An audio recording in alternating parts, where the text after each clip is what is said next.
Hey team, welcome back to Spec. We've gone through all the mechanical changes to Robin for her second track day, and today we're going to do some cosmetic changes to her, make her look a bit better. But not all of them are just for looks. So come on, let's get into it.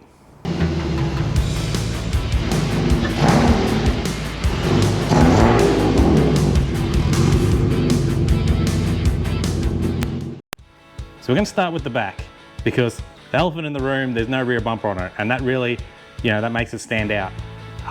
So luckily enough, my old boy had an El Falcon in his backyard, and he came for a drive down in the ute, and so he had a bumper for me. So we're going to try and see how that fits. Remove the rear panel underneath the lights, and I've got probably the world's thinnest wide body that I'm going to put on it. So let's get into it. The damage in the rear quarter is mostly cosmetic. The chassis rails are still all straight, and this is where the bumper goes in. I started by removing the plugs that hide the bolts and then loosening them off. It was super weird though, because the bolts were imperial where everything else on the car is metric.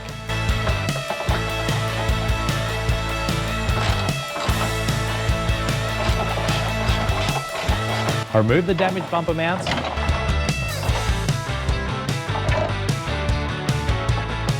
And then I removed both tail lights to gain access and take off the fill panel.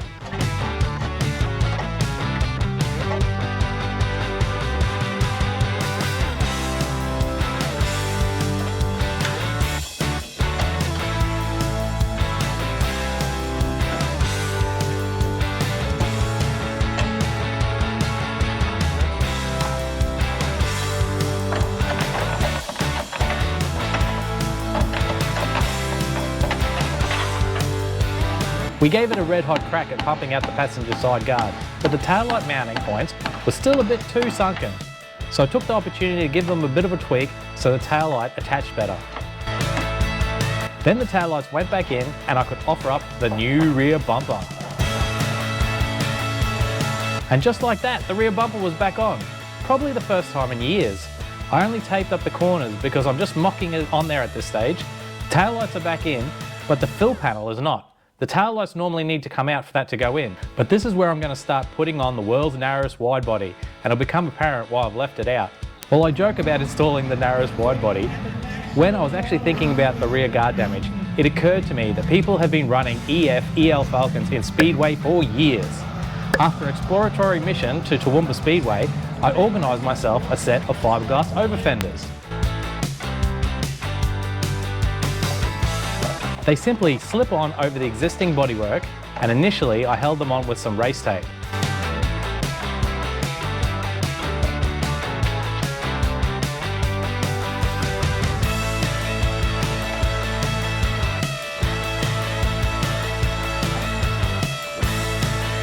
After a bit of mocking up, it's all on there.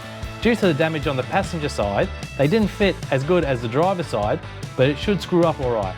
Now I need to trim out the tail lights and build some structure to hold the center of the fill panel.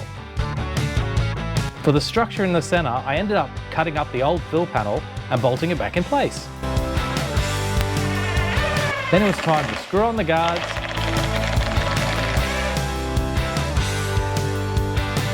and mark out where I wanted to trim them.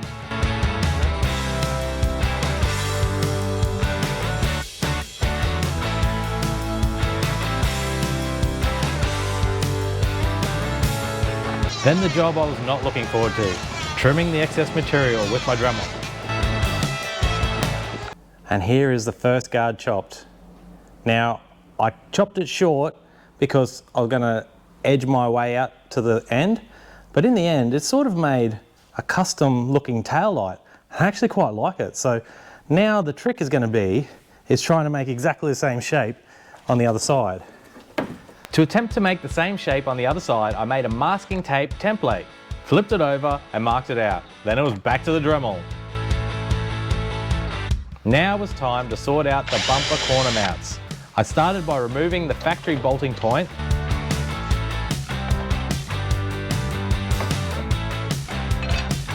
and then installed some Quick-latch body pins. This is only my second purchase from Temu, and the descriptions always make me laugh. Yes, I do want to, when driving a vehicle around a turn or drift, hold on my hood tightly to make it safer on the road. Who wouldn't? But these things are cheap and they'll work a treat.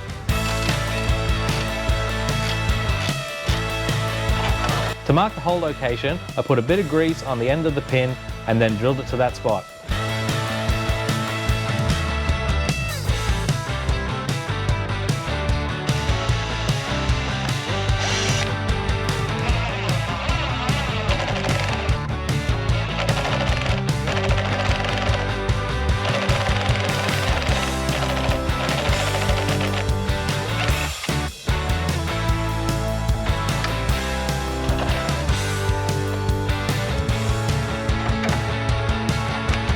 On the passenger side, the factory hole was a bit torn up, but after a bit of manipulation from a pair of multi-grips, it all pulled up nice.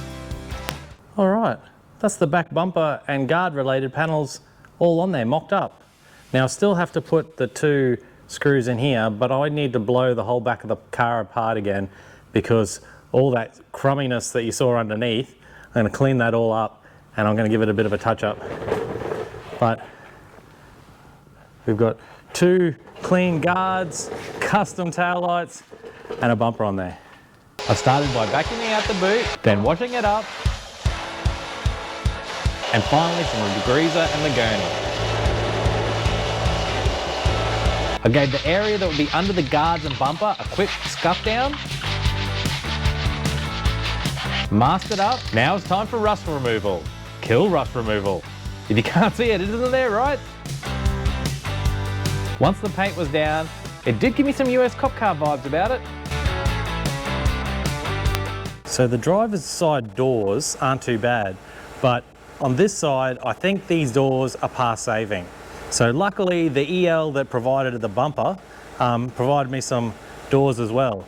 So while I'm waiting for the paint to dry, may as well swap some doors over. I simply undid the door stay and pins and then attempted to lift it off, but the door wouldn't have any of it. She was stuck. I had to ask my mate Jack to give me a hand.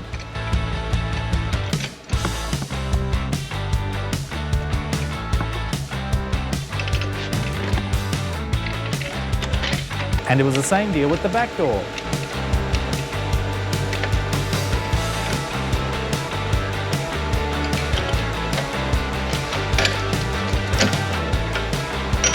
And stupidly, with both doors, I forgot to disconnect the cable before lifting them out.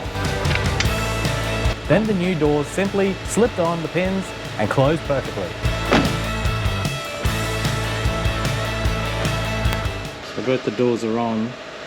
Being Futura doors, there is some stuff that I need to swap over for the front door because the Futura had power windows where the GLI had manual windows, so I need to swap that over. And there's a couple of things I need to steal from the back door. That broken quarter glass is a pain in the bum, and it's going to be a pain to change. I don't know what I'm going to do there. We'll see. Only slightly dejected by the broken quarter glass, which was that way when I got it. Apparently a stray rock from the lawnmower got it. I took my mind off it by moving to the front. I removed my race tape indicators and then took off the guard.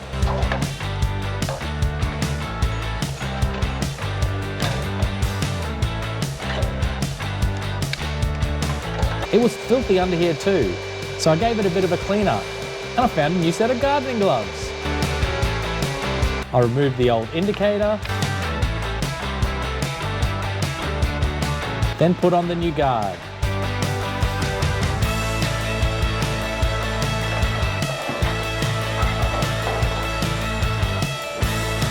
And tightened it all up. Then with the guard on, I test fitted the brand new indicator.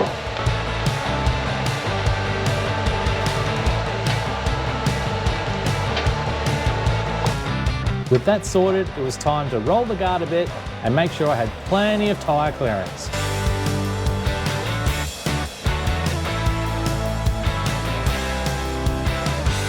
Last but not least, I sourced myself an EL high-rise spoiler. It is an aftermarket copy, but is the same shape. What's cool about these is this is when Tickford were doing things like Real Deal, and this actually generates downforce. How much? I couldn't find it, but the EL GT1 was stated to reduce lift by 70%, so I'd say this one would be a bit less, and I don't know at what speed that was at. Now the boot lid must have had this type of spoiler on it before because you can see the witness marks and holes in the boot. I thought they would just line up and the spoiler I had would just bolt on. Unfortunately, it didn't. And I didn't have enough time or hands to make it work. So unfortunately, I had to put this away, and I'll have to put it on at another stage when I have time to phone a friend.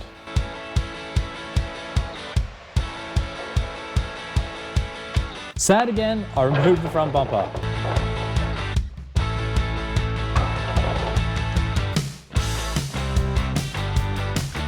Then pulled out the headlights. The new indicators made these headlights look horrible, so I went through a quick lens rejuvenation process. Now the car was in 4 different colours at this point, and I couldn't have that. Time to sand it back. Rub it down with some wax and grease remover.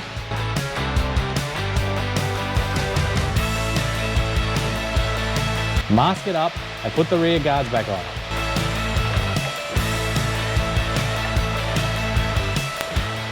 It's all masked up and it's ready to spray. I've wiped it down again and I've thinned out some paint and ready to put into the spray gun.